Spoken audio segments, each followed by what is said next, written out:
समास दुसरा. ब्रह्मनिरूपण. श्रीराम. जे जे काही साकार दिसे ते ते कल्पाती नासे. स्वरूप ते असच्ची असे सर्व काळ. जे जे या जगात आकाराला येते ते ते सर्व कल्पाती नाश पावते, पण स्वरूपाचा कधीही नाश होत नाही. हे सर्व काळ जसेच तसे असते. जे सकळांमध्ये सार मिथ्या नव्हे ते साचार. जे का नित्य निरंतर संचले असे. हे सर्वांचे सार असून तेच सत्य आहे. ते मिथ्या नसून नित्य निरंतर सर्वांचे अंतर्बाह्य व्यापलं आहे. ते भगवंताचे निजरूप त्यासी बोलिजे स्वरूप. याही वेगळे अमूप नामे तयाची. तेच भगवंताचे खरे रूप असून त्याला स्वरूप असे म्हणतात. याशिवायही त्याची अनेक नामे आहेत. त्याच नामाचा संकेत कळावया हा दृष्टांत. परी ते स्वरूप नामातीत असच्ची असे. त्याचे स्वरूप कळवे म्हणूनच त्याला नामे दिली जातात व दृष्टांत दिले जातात. पण खरे तर ते स्वरूप नामातीत असून ते सदैव जसेच्या तसेच असते. दृश्य बाह्य संचले परी ते विश्वास चोरले. जवळीच नाहीसे झाले असच्ची कैसे. वास्तविक दृश्यवृष्टीच्या आत बाहेर सर्वत्र ते कोंदाटले आहे, पण तरी ते जगातील सामान्य लोकांपासून गुप्त राहिले आहे, म्हणून ते अत्यंत जवळ असूनही नाहीच असे लोकांना वाटते. ऐसा ऐकोनिया देव उठे दृष्टीचा भाव. पाहो जाता दिसे सर्व दृश्यची आवघे. असे हे देवाचे वर्णन ऐकून लोकांच्या मनात त्या त्या प्रत्यक्ष डोळ्यांनी पाहावे असा भाव उत्पन्न होतो. पण त्याला पाहण्याचा प्रयत्न केला तो देव दिसतच नाही, पण अवघी दृश्यवृष्टीच दिसते. दृष्टीचा विषयो दृश्य तोची झालिया सादृश्य. तेने दृष्टी पावे संतोष परी ते देखणे नव्हे. नेत्रांचा विषयच दृश्य हा आहे. प्रत्यक्ष दिसला असता संतोष होतो, पण ते खरे पाहणे नव्हेच. दृष्टीस दिसे ते नासे येत विषयी श्रुती असे. म्हणून जे दृष्टीस दिसे ते स्वरूप नव्हे. जे जे दृष्टीला दिसते ते ते नाश पावते या अर्थाची सुत्ती आहे. स्वरूप ते निराभास आणि दृश्य भासले साभास. भासास बोलिले नास वेदांत शास्त्री. दृश्य हे भासमय असते म्हणून ते भासते, आणि वेदांत शास्त्रात भास हा नाशिवंत असतो असे म्हटले आहे. म्हणून स्वरूपाच्या ठिकाणी भास मुळीच नाही. आणि पाहता दृश्यची भासे वस्तू दृश्या वेगळी असे. स्वानुभवे पाहता दिसे ते दृश्यास बाह्य. आपण जेव्हा खेळ्यानी पाहतो तेव्हा दृश्यच डोळ्याला दिसते, पण आत्मवस्तू ही दृश्या वेगळी आहे. ह्या वेळी आत्मवस्तूचा साक्षात अनुभव येतो तेव्हा ती दृश्याच्या सबाह्य अध्यंतरी व्यापून राहिली आहे असा अनुभव येतो. जे निराभास निर्गुण त्याची काय सांगावी खूण. परी ते स्वरूप जाण सन्निधची असे.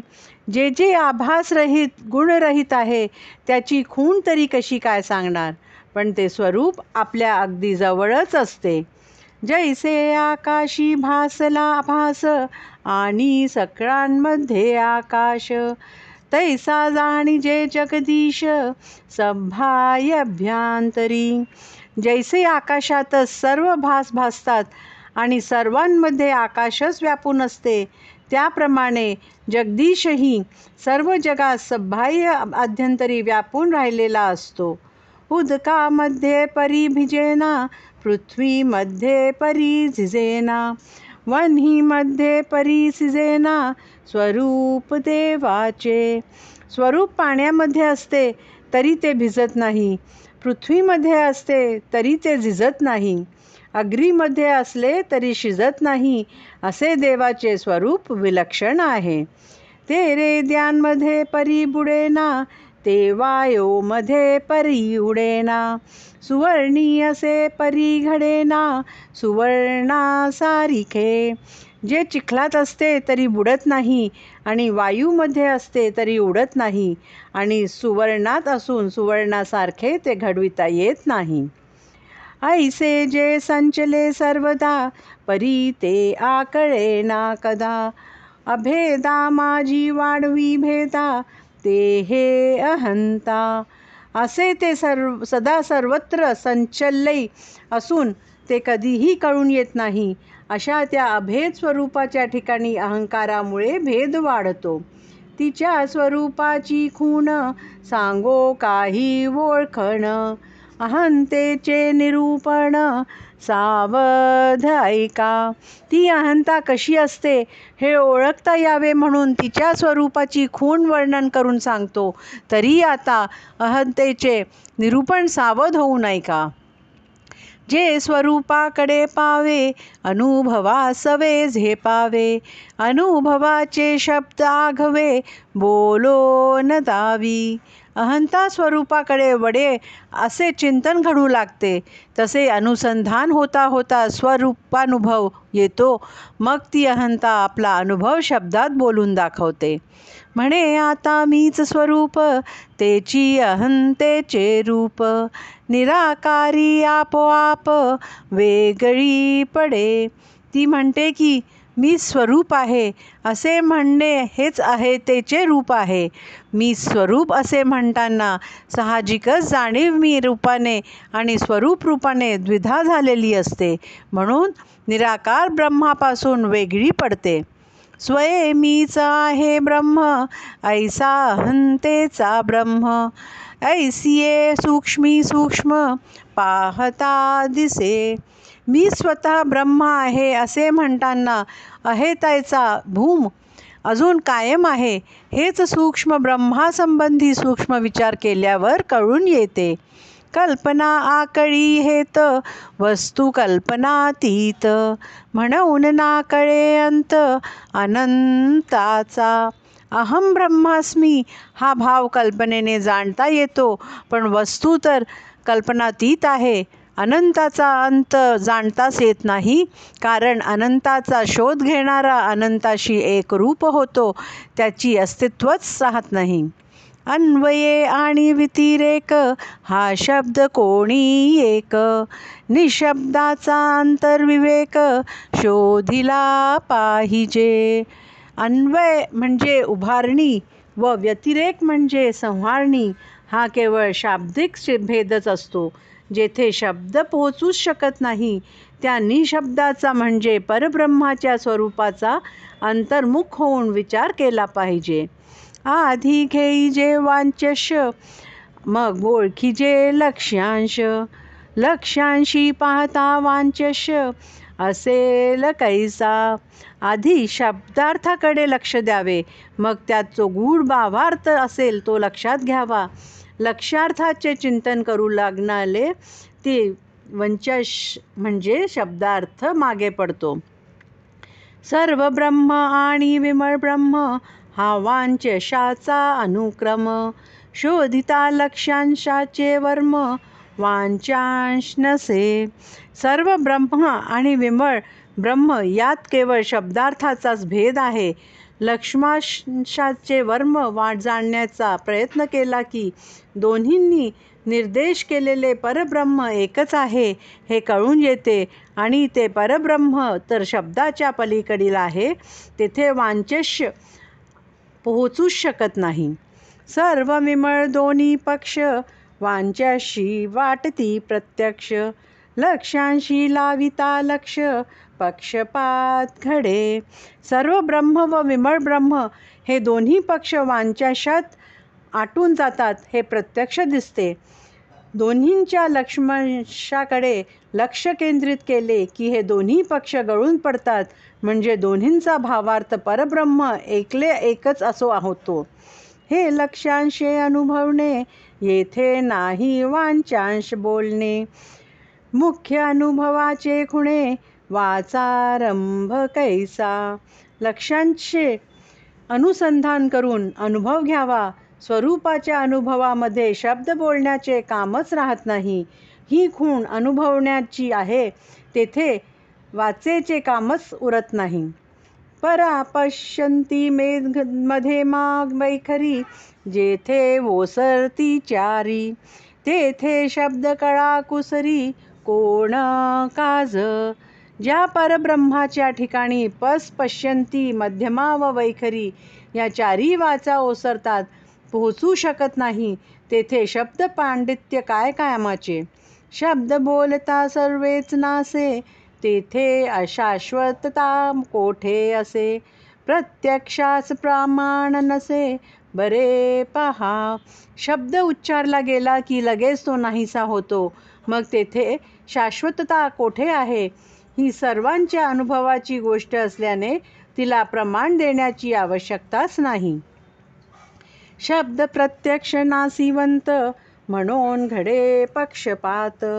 सर्व विमळायचा हेत, अनुभवी नाही. शब्द प्रत्यक्ष नाशिवंत असल्याने स्वरूपाच्या ठिकाणी सर्व वाद मतभेद नष्ट होतात. तेथे सर्व ब्रह्म की विमल ब्रह्म असा प्रश्न उरत नाही, कारण अनुभव हा नेहमी भावातीत असतो. ऐक अनुभवाचे लक्षण, अनुभव म्हणजे अनन्य जाण.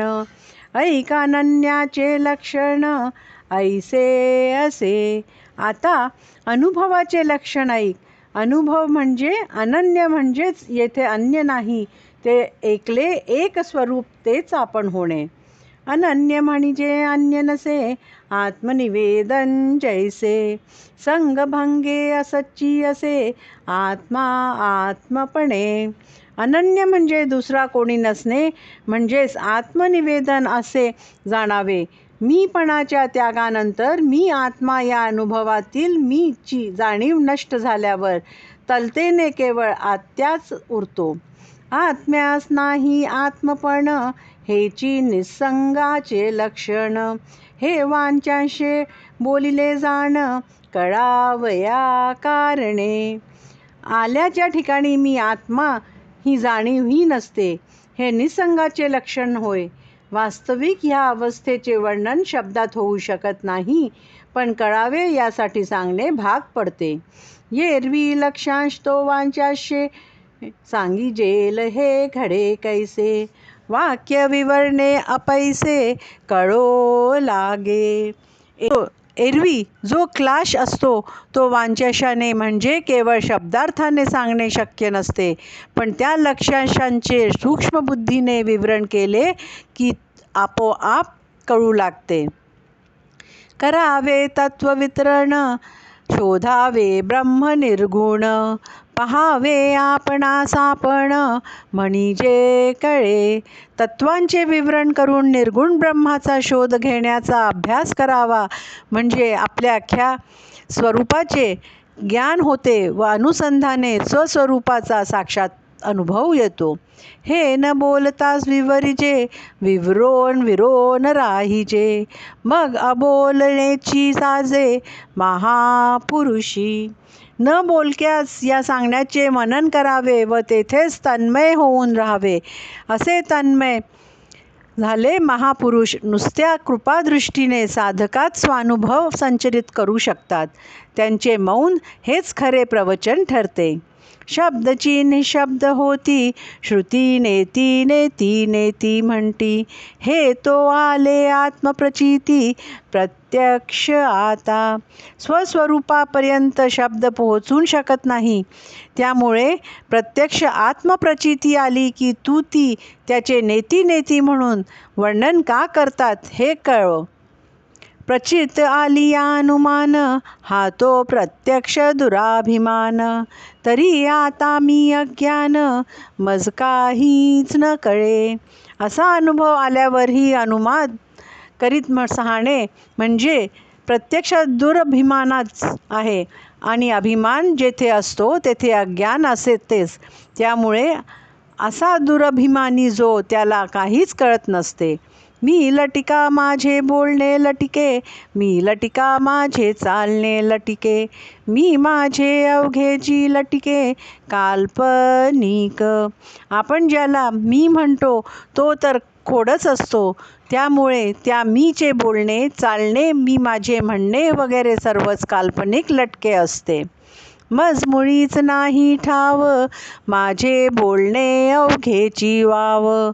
हा प्रकृतीचा स्वभाव प्रकृती लटिकी.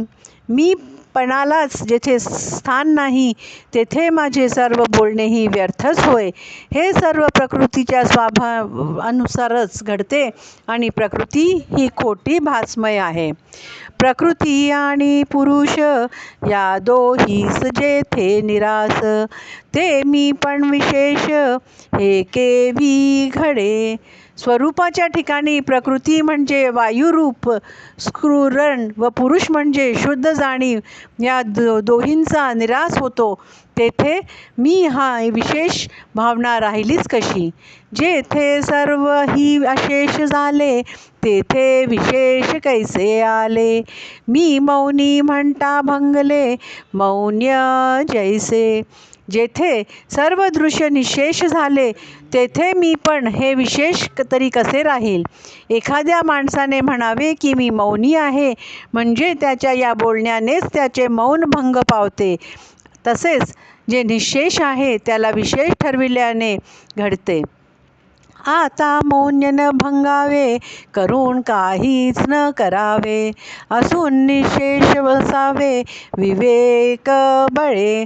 म्हणून आता स्वरूपानुभव घ्यावा पण मौन भंगू देऊ नये.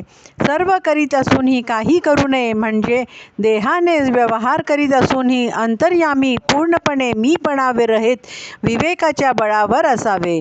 इति श्रीदासबोधे गुरु शिष्य संवादे ब्रह्मनिरूपण नाम समास दूसरा. इति श्रीदासबोधे गुरु शिष्य संवादे ब्रह्मनिरूपण नाम समास दूसरा समाप्त.